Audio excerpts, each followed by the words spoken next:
Want to achieve network marketing success? Then you're in the right company.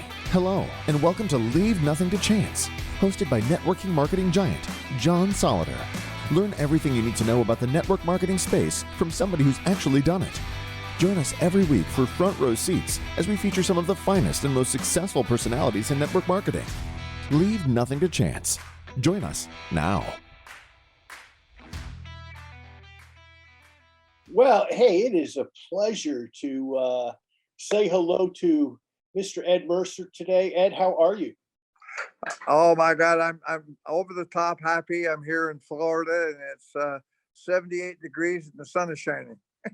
You got out of that beautiful Canadian weather, huh? Well, I mentioned it was the other day. It was actually 26 below zero, and we had 2 feet of snow in one day. So Yeah.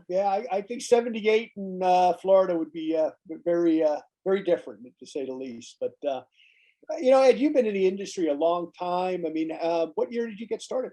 well, I know you've had a lot of speakers and a lot of people on your calls over the years, but I can tell you, I've been in the business since I was a teenager, and so I'm going over 50 years.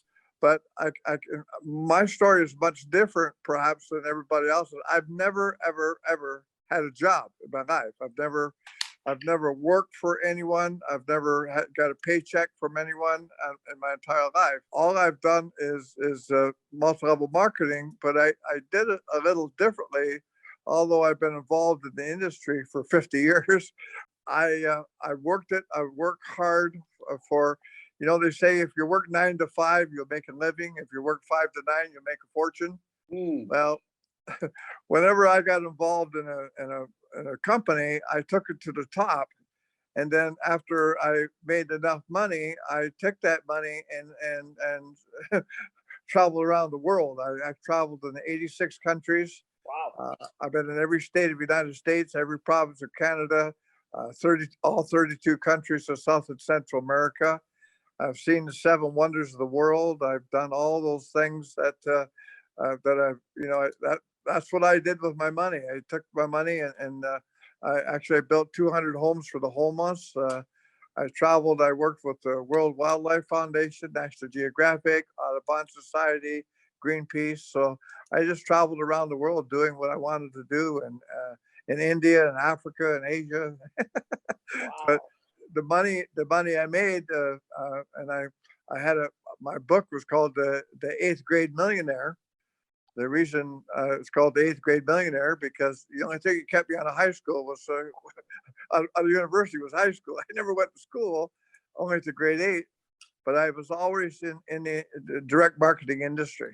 86 countries. I'm just kind of astounded at that. I think you got Joe Garcia built. I think you beat Joe Garcia. I think 67 or 68. So that's amazing. So I got to ask you what, and no disrespect to any of the countries that you don't name, but what would be your favorite place in the world? Well, up until 2 years ago, it was Canada. But I don't know if you know anything about Canada, but I can tell you right now, the restaurants, the bars, the nightclubs, the schools are all closed. Even in Montreal and Quebec, they had a curfew. You have to be in the house by 10 o'clock. Can't even go out and walk your dog. It's a really, really, Canada has, it was number 2 in the world at 2 years ago. I went from number 2 to 27. It's not the Canada that I grew up in. So what would be your favorite place then in the world? Well, I worked I've been in Costa Rica for many, many, many years. I loved Costa Rica. Like I say, when I was there, I worked with, I was inducted actually in the Environmental Hall of Fame.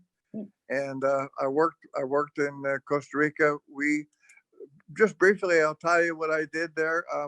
And I say this in all kind, the Americans were coming in and they were stealing the scarlet macaw parrots. Not only were they stealing them, they were killing them and selling the feathers on Rodeo Drive for expensive hats and purses and dresses and that type of things. And also they were a lot of people with extreme wealth feel that they can have a monkey for a pet. Their children can have a monkey for a pet. Well, the only way you can have a monkey for the pet is to kill the mother. The mother will physically commit suicide. And they were stealing the turtle eggs by the hundreds of thousands and selling them in Asia for aphrodisiacs. I took over an island called Garza Island and hired 18 armed guards and planted over 5,000 different almond trees and that type of thing.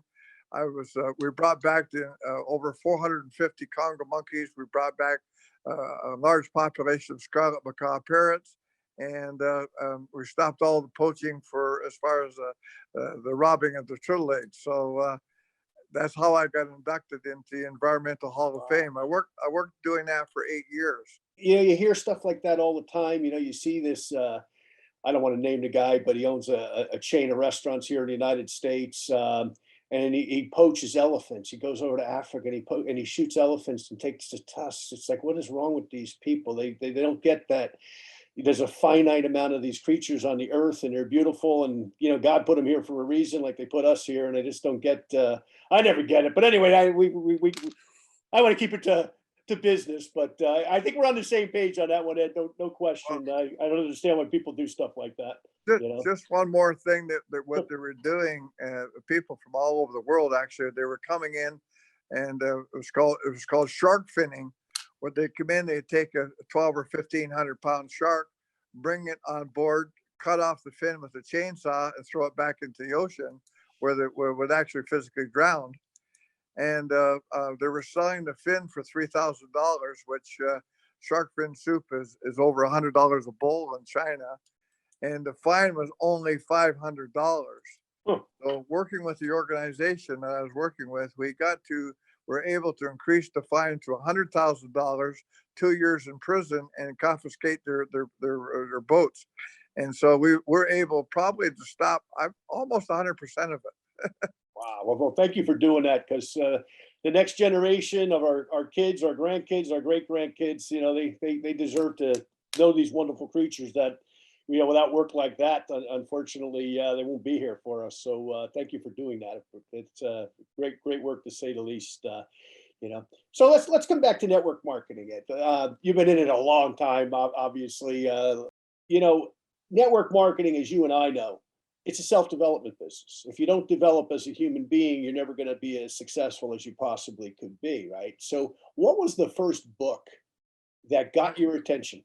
Well, I believe in order to have more, you must become more. And also, when you're talking about books, I think if you want to be a leader, you must be a reader. And I think that's really, really, really important.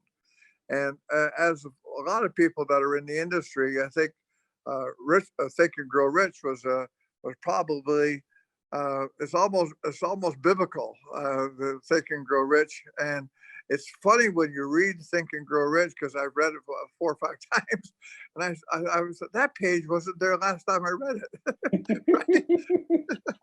you start the more you read it, the more you pick up some of the great information. It's like watching a movie. Sometimes you may watch the movie twice or 3 times, and you say, "Oh, that wasn't there in the movie last time I watched it." Well, it's so funny you say that. I was telling somebody this morning, I've become a big advocate of a guy named Wim Hof. And somebody said, how did you even hear about this thing? Right? The guy's over in Holland, and it's exactly what you just said. It was like, I use a comparison, like, you buy a new car and you think nobody has this car, you pull up to the light and, there's 3 of them next to you, right? And, but the same thing, I heard of this Wim Hof guy about 2 years ago. And then I heard about him again from Dan McCormick, who in California. And then I was watching Brian Gumbel's show one night, Real Sports, and they did this whole thing about the guy. And I started to follow him and adopt some of what he did. But exactly, it's like, sometimes you hear it, and then you finally wind up embracing it. But you're right. With Think and Grow Rich, same experience. It's like you read the thing and you go, "Oh, that must be new." It's like, no, I don't think so. So let me ask you this. Let's just say that they show up there in Florida today, and you're in a beautiful place. I'm interviewing a lot of people here in the winter that are not in such beautiful places, right? They're in 2 feet of snow or whatever. but let's just say they pull up and they say, "Hey, Ed, listen, we are going to take you to a beautiful deserted island. You'll have plenty of food, plenty of water, plenty of sustenance, but you're limited on what you can bring. So what we're going to do, we're going to let you bring your Holy Bible, of course." Well, the book that I've read often, basically is How to Stop Worrying and Begin Living, Hmm. start living, and that's what I did a long time ago. That's why I said what I did earlier is that when I made money, a lot of people go out, they'll buy maybe a Rolls Royce, or they buy this or buy that, they buy more jewelry. I just traveled. I traveled all over the world on cruises and did everything and lived my life. And so when I started, looking at how to stop worrying and start living, and that's what I wanted to do. I wanted to live my life. I tell people the same story. I was reading a book one time, and a person won, three people in the senior citizens home. They won $27 million, Hmm. and the first person was in a really horrific car accident and was paralyzed for life. And the second person was well, couldn't hear, couldn't speak or hear, and the other person was crippled. And they said, well, what we're going to do is we're going to divide that money, $9 million a person. And when they interviewed the person, the lady that was in the accident, she was blinded, and she said, if I could only see my husband and my children, I'd give up my 9 million. And the other person, through sign language, said, if I could only speak and hear, I'd give up my 9 million. And the other person said, if I could only get out of this wheelchair one day, I'd give up my 9 million just to see what like be able to walk. And so I figured that God gave me all those gifts, and it was up to me to use them in the right direction. So that's what I did. I just traveled. I traveled, to Egypt, to Africa, to India. I, I just traveled all over the world. Is And there is there another book that you would bring up in addition to that? I've co-authored a few books. The next one is Ed Mercer, Millionaire Mentor. But also another book too is the magic of thinking big. For me, it's always, I always say, wherever you are, be there. And what was really important to me is that if you're going to do something, the speed of the leader is always the speed of the pack. People will only do what you do. And so I lived in Canada, as I mentioned to you, and I lived in a little town called Aylmer, Ontario, little wee hick town. And someone would say, how far is it to London, Ontario? I say 3 tapes. How far is it to Toronto? I say 5 tapes. I didn't even know how many miles it was. All I knew is that I had a recording going on in my car at all time, whether it be Jim Rohn or whether it be whoever. I had tapes going all the time, and so that was my motivation. I had tapes going. I read books. I attended positive seminars. Even right now, I became an ordained minister 3 years ago. Well, You've had a very busy life, Mr. Mercer, to say the least. well, the whole thing is that, like I say, wherever you are, be there. It's important to me that you keep active. I always say gravity takes over, right? Unfortunately. Yeah. But that's a great way to think about it, right? 3 tapes, 5 tapes. There's nobody I've interviewed and nobody I've worked with in the 39 years I've been in the industry that is not a voracious reader and or listener, and it's changed a little bit, with some of the younger people. They listen more than they read, of course, with all the gadgets that they can do that on now. But either way, they're always feeding the mind, feeding the mind, feeding the mind. And I think that's such a great point that you made there is, how many tapes it took, forget the mileage. It's like, okay, how many tapes can I listen to and how can I feed myself intellectually on this trip? So I just don't make the trip. I gain from making every trip, which is a wonderful way to think about it. Well, like you say, you've probably heard this 100 times, but if you take a goldfish and put it into a small bowl, it'll only grow like an inch long. But if you take the same goldfish and throw it in a lake, it'll grow 4 or 5 feet long. it's the same goldfish, just different environment. Mm. And so you're always a product of your environment, and it's the same thing goes with people. Show me your friends, and I'll show you your future. And again, you've heard all that before, but it is true. You're a product of your environment, and so I'm only around positive people and around positive issues and positive conversations. If the conversation changed to be something negative, all of a sudden I get very important call or something, and I have to go.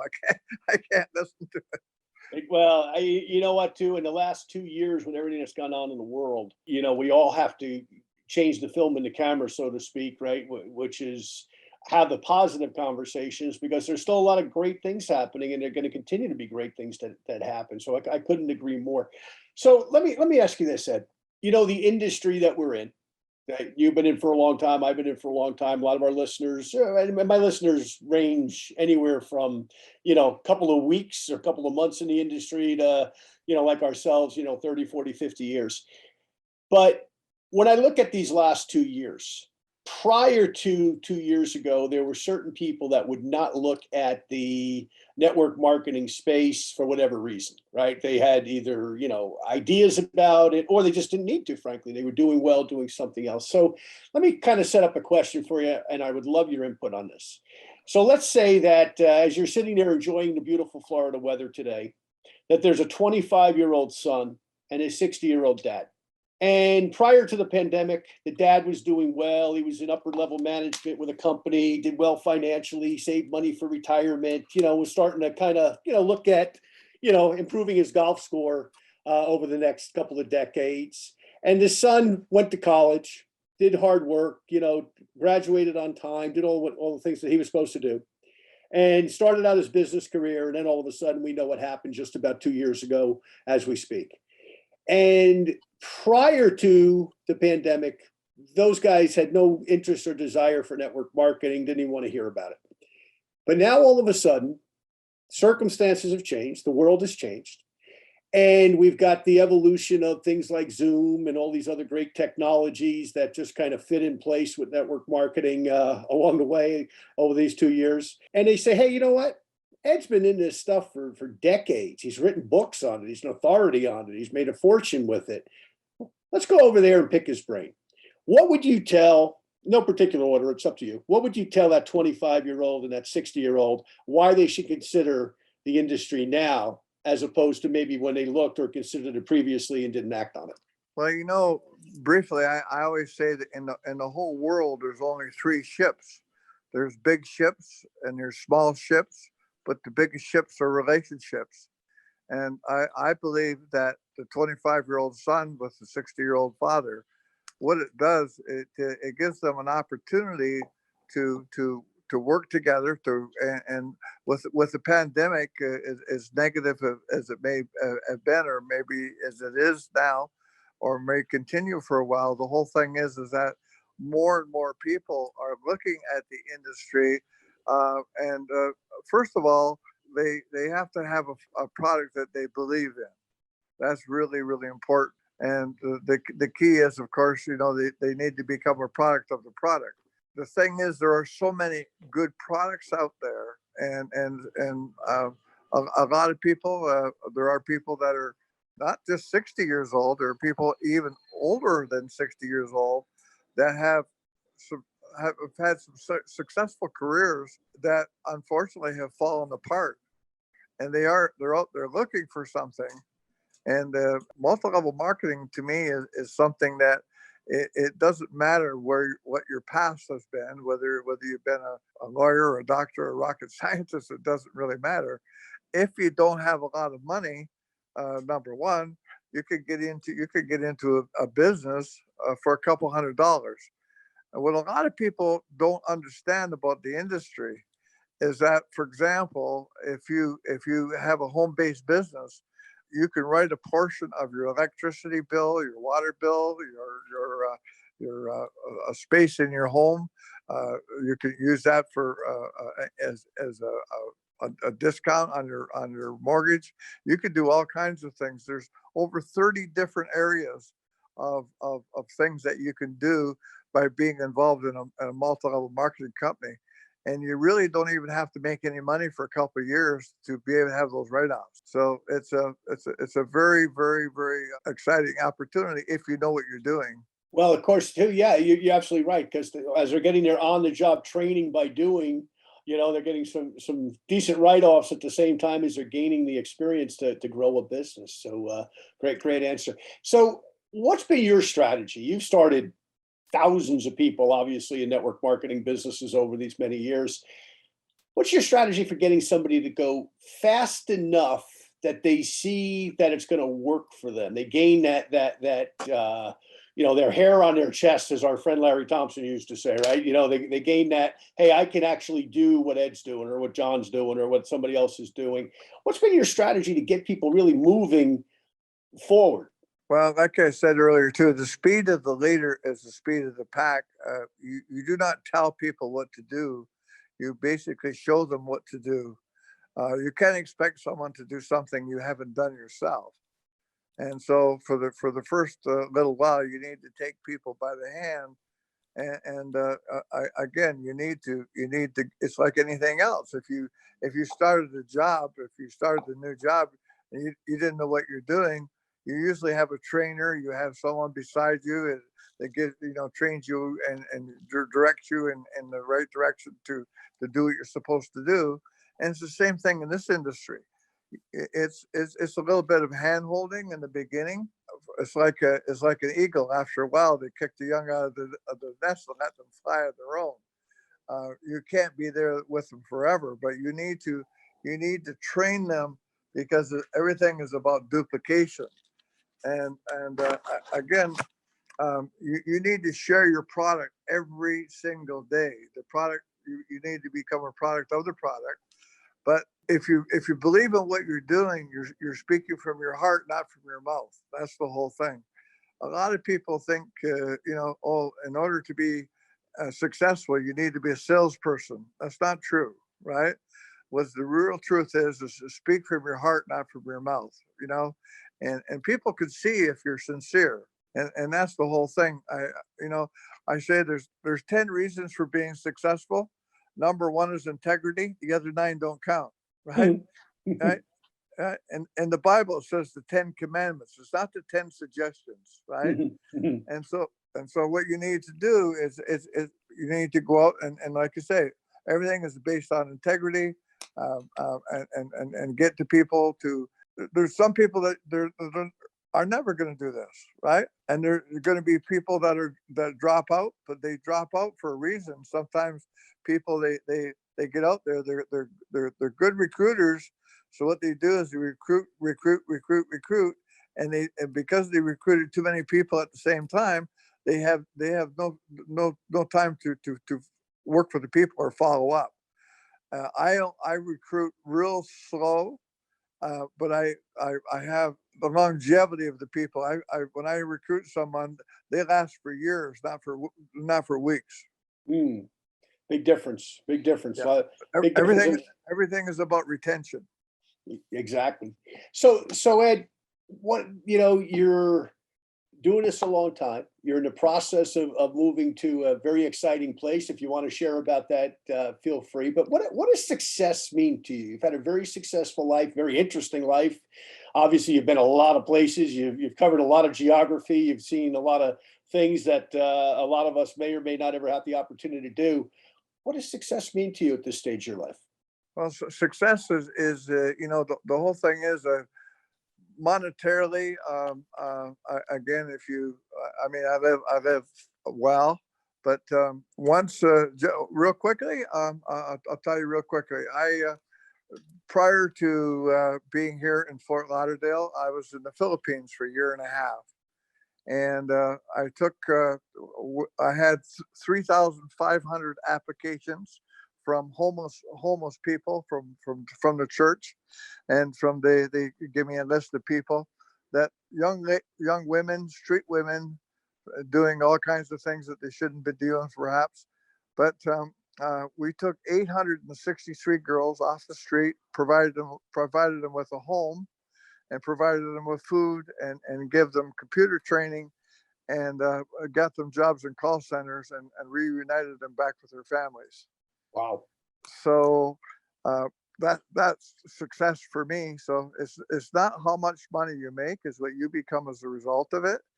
And so I was able to build over 200 homes for the homeless. I was able to donate a lot of money to a project in Africa where we dug wells. And the whole thing is, I want to share with you, this is exciting. The people were walking 6 miles in each direction. You have to understand, 12 miles to get a dirty pail of water. I mean, you wouldn't even allow your dog to drink that water. And some people were physically dying just going there and trying to get back. They're only allowed one pail of water. With that water, they drank that water, they cooked with that water, and they bathed with that little bit of water that they had. And we were able to dig wells. And what happened was that they couldn't have chickens, they couldn't have ducks, of course, they couldn't have cows, or they couldn't grow a garden because they had no water. Once they got the water, they're able to have sheep and goats and grow gardens and do everything. And basically that changed the lives of over 300,000 people. And it cost less than $80,000 to do that. Wow. Wow. And so there's so many people out there that make so much money, and what they do, they go from a Timex to a Rolex, and from a Pontiac to a Cadillac, and from an outhouse to a penthouse. And all they do, they spend their money on jewelry and all the things that they think is important, but none of those things are important. Someone asked me one day, so how much money did Howard Hughes leave when he died? I said, I know exactly how much he left. He said, how much did he leave? How do you know? I said, he left it all. I never seen a Brinks truck following a hearse. Right? So the whole thing is, no matter how much money you have, when you pass away, you leave it all. All those things that you have, whether it be a nice car, nice houses, a whole bunch of, none of those things are yours. They're only here for the time you're here. Right. And right. And so what I have always done is, like I said to you before, I traveled all over the world. I spent my money. I spent it. I gave it away. I did things that I wanted to do. And let me explain to you real quickly. I was a street person when I was 15 years old. Okay. And I was a millionaire when I was 27. Okay. So I lived in a condemned house with no running water, no electricity, no plumbing. I was an abused child, and I lived with my grandparents for 15 years. My grandfather died of a heart attack, and my grandmother had Alzheimer's. I had a choice to either go to the Children's Aid or go on the streets. I decided to go on the streets at the age 15. So because of my upbringing and where I was, I made up my mind many years ago that no matter what I touch, whether it be a person or an opportunity, I was going to make that person or opportunity better than when I found it. So that's my idea of success. Nice. Well, it's amazing. I forget there was a famous poet that had a writing like that about leaving the planet better than you found it when you got here, and that's what you've done by all of those projects, which are amazing. But what's next? I know you've got something ahead here that you shared with me. If you want to share it with the audience, well, like I said, the next chapter. I'm going to Costa Rica. Basically, I'm going to be working with the World Wildlife Foundation as a volunteer. But I became an ordained minister, so I'm going to start working there also with the ministry in the small town. And so that's basically what I'm doing. It's not a moneymaker, by the way. I don't, and I say this in all nicety, I don't need to make any money. I'm okay financially, and I'm just going to live out my life. Just basically, everything now is about my legacy. I'm an antique, by the way. I'm 76 years old, so and so the whole thing is that I want to be, when I walk into a room, I want that room to be a better place to be because I'm there, and, nice. and Wow. Listen, you know what? It's incredible. Your story's amazing, and the places you've been, and the people you've touched, and the projects that you've done are just phenomenal. So, and in closing, I guess the real final question I would have is, how have you taken some of the skills that you've acquired in network marketing, right? Which is a business near and dear to both your heart and my heart, and our listeners' hearts, or they wouldn't be listening to this particular show. How have you taken some of those skills, and how have you seen them all of a sudden apply in philanthropy or ministry, or some of the other things, the world wildlife stuff that you've been involved with? I mean, how have they transcended, I guess, what you learned being motivated to make money and build businesses in network marketing? How have you taken some of that stuff and applied it elsewhere? Well, the whole thing is, like I say, because of my background, living in a condemned environment and not a very good environment, I decided again that I didn't want to live like that. And so whenever I got involved in a company or whatever, the first thing I did is I wanted to, who is the top distributor in the company? And they said, well, this person here has got the six-figure income, this person, this and that. I wanted to be as close to that person as possible. I wanted to know what he or she did. I wanted to know what type of values they had. I wanted to know everything about them.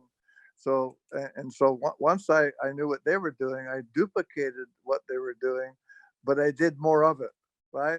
It's not that I was smarter than they were, is that I was willing to work harder than anybody else. And don't want to get involved like in big conversations, but I did have six-figure months, right? I didn't have six-figure. I had some six-figure years, but I had some six-figure months. Hmm. And the whole thing is that I didn't jump around through hundreds of companies. I stayed with the same companies for a long time. And like I say, I went to the top with every company. I've become a diamond and six star or five star, and all the things that won the new cars, the trips, and all that sort of thing. But I was very, very, very motivated to be at the top. I always wanted to be at the very, very, very top. And again, while people were out, say out maybe partying and carrying on, I was out recruiting. Like I say, if you want to work 9 to 5, you make a living. You want to work 5 to 9, you make a fortune. And that's what I did. And the whole thing is, like I say, then when I made enough money, I said, okay, so where can I go now? I would go to Greece, or I'd go to go wherever, just Ireland, Scotland, Wales. I go wherever. Right? So, Wow. Well, you've been a lot of places. That's for sure. And it sounds like you're not done yet. And I want to wish you well in Costa Rica, and wish you well on all of certainly your philanthropic projects and your non-philanthropic projects. You and I only met once, and I was thinking this morning where it was, and I knew it was in Atlantic, Canada. I can't tell you what year it was. It was in the 80s, but we were in the same restaurant. I was with a couple of guys I was working with, and I think you were doing a meeting out there. It was in, I want to say, New Brunswick, and it was in a restaurant where you can eat all of the lobster tail that you can basically eat nonstop. Do you remember that? What was the name? It's famous. Shediac? Is that it? That's the name. I was trying to think of the name this morning. Do you remember that place? no, I don't. No, I have to be honest with you. I don't. Like I say, I was doing, when I was with one company, for example, I was on 12 flights a month, and all over the world, and I did it for 8 years nonstop. Wow. I was physically on the road for 8 years. Well, all I remember was the guys I was with were like, "There's Ed Mercer," and I was like, "Wow, I've heard of Ed Mercer. I knew who you were, of course, in the industry." So I was just a kid, but we talked a few minutes. But it was somewhere. I want to say it was in New Brunswick. It might have been in PEI, but it's a long time ago. But unfortunately, it's a long time ago, right? But this has been a pleasure, my friend. And so, the name of our show is "Leaving Nothing to Chance." You probably know that if you're listening. And our guest today, Ed Mercer, industry veteran in network marketing, philanthropist, world traveler, et cetera, et cetera. And it's been a fun interview. Our books, by the way, are called Leave Nothing to Chance and Moving Up 2020, available on Amazon in English and in Spanish. And Ed, this has been a privilege and a pleasure, my friend. I want to wish you well going forward in Costa Rica, and give you the last word to our listeners. Any last words of advice to them? Thank you. God bless you and your family and all the listeners today. And hopefully that some of the things that I was saying to you is helpful to you. And for every day we live is one day less we have. So I call it celebrate or fix. So every single day I celebrate, and if I messed up, I fix it. So Wow. that's all we could do is celebrate or fix. Well, a celebrate or fix, that's perfect advice. So thank you once again, Ed. Okay, God bless. Bye-bye. Thank you too. Thank you for listening to this week's episode of Leave Nothing to Chance. If you want to know more about what it takes to succeed in the network marketing space, join us again next week for another amazing episode. For additional resources and to connect with John Solider, visit leavingnothingtochance.com. Don't forget to leave a review, and we'll see you next time.